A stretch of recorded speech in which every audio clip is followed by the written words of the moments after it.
Like any other human being, I too had my shares of emotions, ups and downs. Daily life stressors, especially after becoming a mother, did not leave me as well. But what helped me cope up with the tough times were these three things. Number one, finding love. Number two, walking on the path of spirituality. And number three, daily doing mindfulness practices.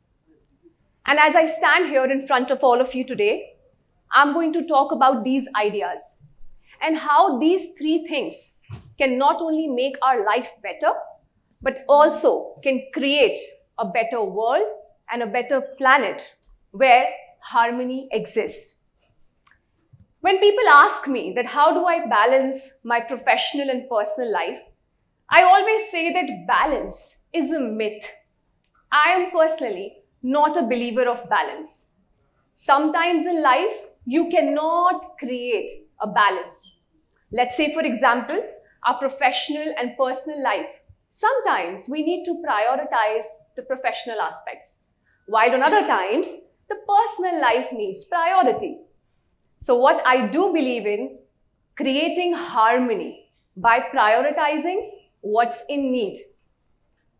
So today, when we speak about today's theme, which is together, we move ahead with significance of sustainability, I believe that sustainability first starts from inside.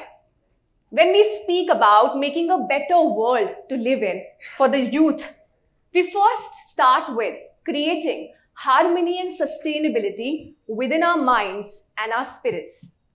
While serving in the Indian Army, I learned a very important lesson that our human body is capable of everything. All we need to do is just train this mind. In my life, with so many hardships, I realized that no amount of physical toughness can help me or shield me unless I do not deal with the tempest which is brewing inside my mind. Life has this uncanny, knack for testing our mettle. Though I was trained very roughly and made into a tough being to deal with the harshest realities of life, I was also taken by the clutches of anxiety, depression, and mental health issues post-COVID. And I realized this thing, that there is nothing called right or wrong. We all are same. We all may look different. Different height, different complexions, different ethnicity, different region, religions, but inside we all are same.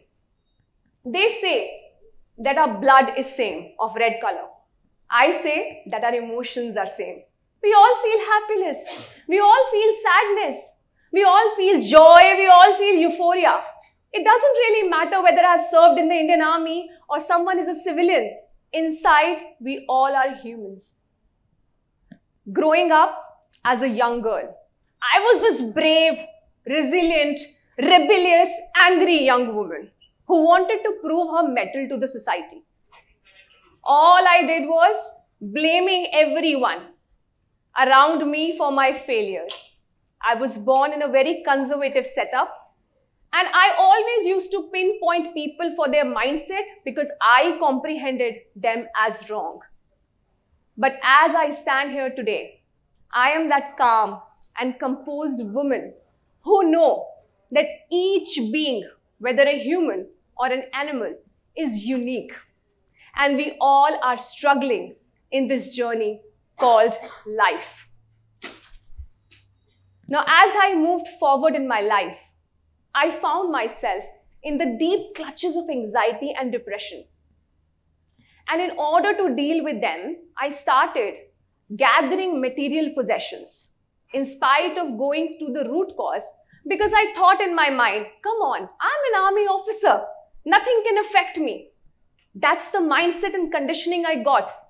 But I realized that rather being tough on the outside, I also have to work on the toughness on the inside.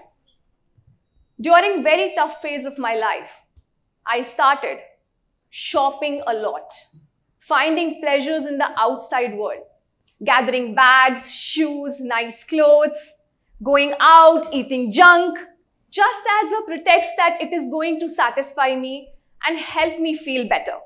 But they all were very short-term methods to deal with the tempest which was brewing inside me. What mattered was for me to look inside and find the right answers which are required for my healing. And that's the time when I resorted towards meditation, mindfulness, and something called love. Today, I'm going to talk about these 3 principles in detail, which changed my life forever. Number 1, love as a guiding light. We human beings want love, right? But sometimes we weigh relationships as 50-50. If this will love me, then I will love them. If my mother does that for me, I will do that for them. And this is how I lived my life. But I realized that if I want love, I need to be loved first. I need to see love in every human being and every animal, every plant, and every creation of this universe. Because when I send those loving messages to the universe, it is going to come back to me. When we speak about sustainability, no talks about sustainability or harmony are enough unless we actually start living it. I have done a lot of talks about sustainability, telling people do not hoard so much, be mindful. But in actual, how many of us are living this sustainable life? I started living my life in sustainability only when I started viewing love in every human being.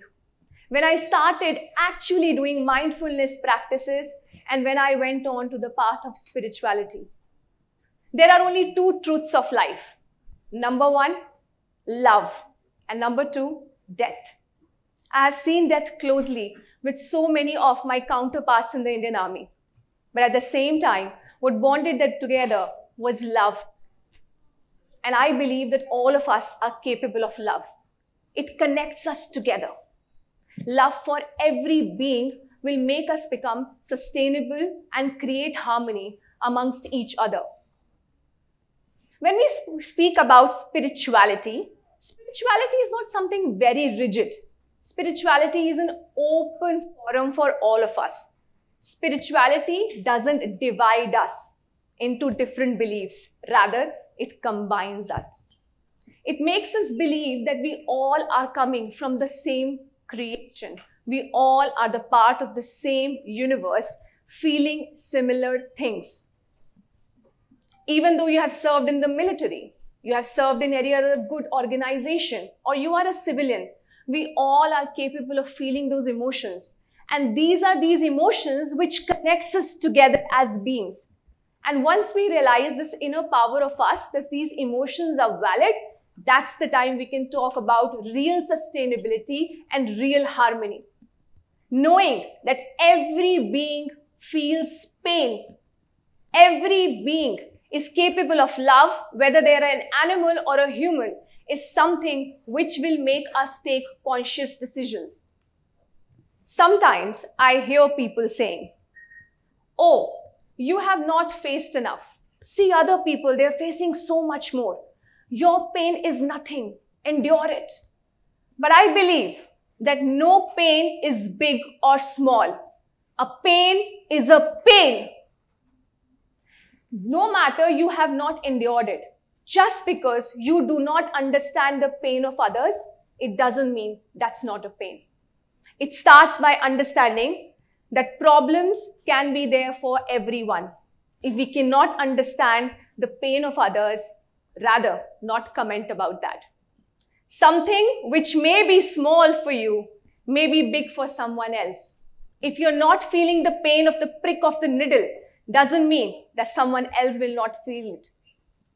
Understanding that emotions are valid and not only allowing us to express those emotions, but allowing others to express those emotions also is the real way to achieve sustainability and harmony within all of us.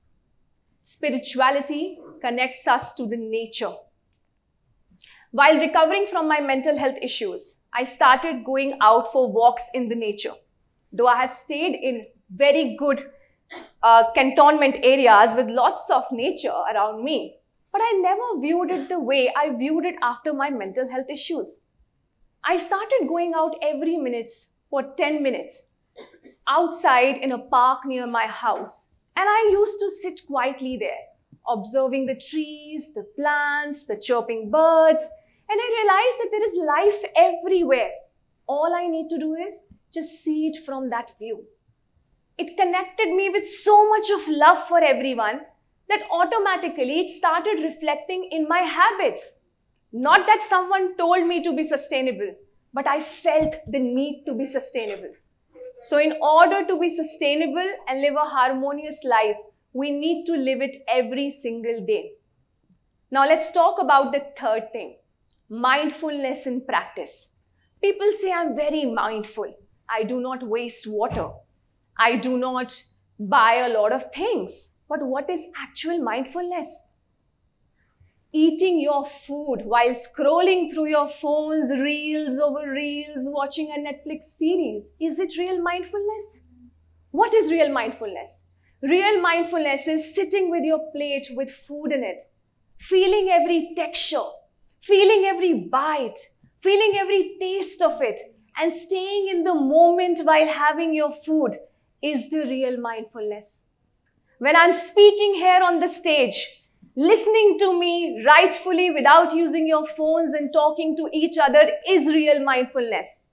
When your friend is sharing something to you about their problems or issues and you're not picking up your phone and just listening to them politely is real mindfulness. Wishing your loved ones happy anniversary or happy birthday, not via WhatsApp messages, but by directly calling them is real mindfulness. And when we start living this mindfulness in real life, then only we have the right to talk about sustainability and harmony around us. My question to all of you is, you may not need to answer me, but ask it to your own self inside. Are you abiding by these three principles? Watching for love, looking for spirituality, and doing mindfulness activities every single day? Because no talks about this topic are relevant unless we actually live it. A mind full of stress, anxiety, a lot of chaos inside us cannot take conscious decisions. Never. Only a mind which is calm, composed, full of love is the one which can take rightful decisions in this world. As I stand here in front of you, all of you today, I do not want to talk about how to be courageous, how to be brave, how to be a warrior, because this is how somewhat people think about people who are from the military background. Sometimes students come to me and ask me, "Ma'am, help me build up a mindset like a warrior." I always say that a real warrior is not about being physically tough or showing as a blank face, feeling no emotions. A real warrior is someone who has the courage to look deep within inside and accept and acknowledge that we are flawed too. No one is perfect in this world. We are human beings and we are supposed to have our own flaws. A real warrior is someone who doesn't seem to be tough to everyone. A real warrior is someone who is calm and compassionate from inside. As I stand here in front of all of you today, I want to illuminate a path, not just of a physically tough warrior, but a young leader, a young warrior who is kind and compassionate.